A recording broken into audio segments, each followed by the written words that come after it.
Hello hi welcome to big news. నేను మీ గౌసుద్దీన్ షేక్. ఉన్నదే రాస్తా, చూసిందే చెప్తా. పాములు పగపడతాయా, పాములు మనిషిని వెంటాడతాయా, ఇవన్నీ సినిమాల్లో చూసాం.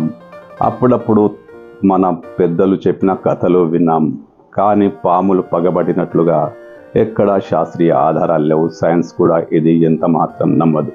కానీ కొన్ని సంఘటనలు సైన్స్కే సవాలు విసురుతుంటాయి. పాములు ఒకే వ్యక్తిని అనేక సార్లు కాటేస్తున్న సందర్భాలు అనేక సార్లు మీడియాలో వస్తూనే ఉంటుంది, పత్రికలో చదువుతూనే ఉన్నాం. ఎస్, పాములు వరుసగా ఒకే వ్యక్తిని కాటేయడం చాలాసార్లు చూసాం. ఓ 10 సార్లు, ఓ 20 సార్లు చూసాం.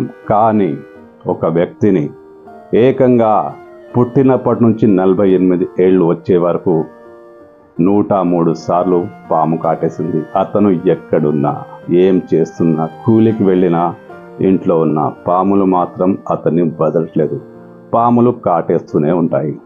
తాజాగా ఈసారి 103వసారి ఓ పాము ఆ వ్యక్తిని కాటేసింది.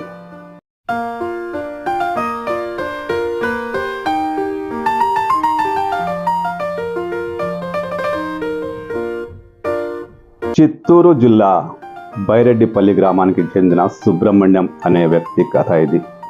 సుబ్రహ్మణ్యం పుట్టినప్పటి నుంచి, అతనికి ఊహ తెలిసినప్పటి నుంచి ఇప్పటిదాకా అతన్ని పాములు వెంటాడుతూనే ఉన్నాయి. అతను ఎక్కడున్నా పాములు వస్తున్నాయి, కసితీరా కాటేసిపోతున్నాయి. తన జీవితంలో తాను సంపాదించిందంతా పాముల కాటు వైద్యానికి సరిపోయిందని సుబ్రహ్మణ్యం ఆవేదన వ్యక్తం చేస్తున్నాడు. తాజాగా ఇటీవల 103వసారి ఆ పాములు, ఒక పాము అతన్ని కాటేసింది. ఎప్పుడు ఒకే పాము కాటేస్తున్నాడే కాదు, వేరు పాములు, వేరు రకాల పాములు అతన్ని వెంటాడుతున్నాయి, కాటేస్తున్నాయి. ఫలితం నిద్రలేని రాత్రులు అతనికి, పనికి వెళ్ళాలన్న భయం అతనికి. అసలు అతనికి ఎవరు కూలి కూడా ఇవ్వట్లేదు.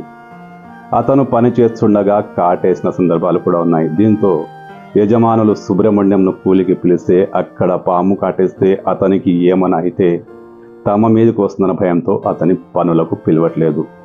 పోనీ అతనేమైనా డబ్బున్నవాడని కాదు, చాలా సామాన్యుడు.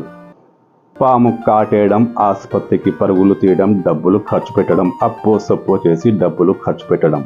ఫలితంగా ఇప్పుడు 103వసారి పాము కరిచి ఆసుపత్రి పాలయ్యాడు. ఈ పాములు అతన్ని ఎందుకు వెంటాడుతున్నాయో తెలియదు. అతనికి 4 ఏళ్ల వయస్సు నుంచి పాములు కాటేస్తున్నాయట. ఇప్పుడు అతనికి 48 ఏళ్ళు అయినా పాము కాటు తప్పట్లేదు. ఆ జిల్లాలో అతని గురించి అందరికీ తెలుసు. సుబ్రహ్మణ్యం అంటే పాముల సుబ్రహ్మణ్యం అంటారు.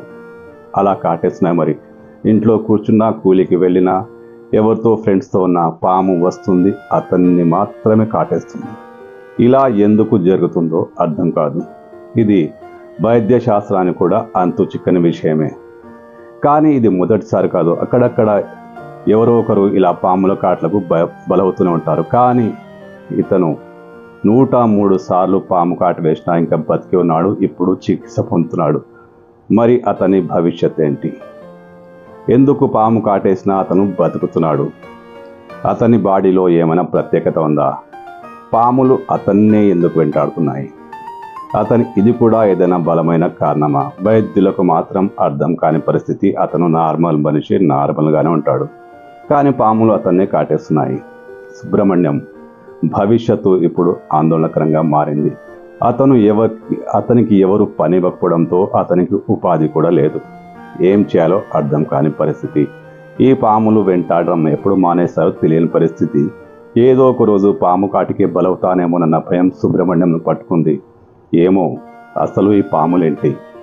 ఈ సుబ్రహ్మణ్యాన్ని మాత్రమే ఎందుకు వెంటాడుతున్నాయి? ఎన్నిసార్లు ఎందుకు కాటేశాయి? ఇది ఎవరికీ అర్థం కాని విషయం.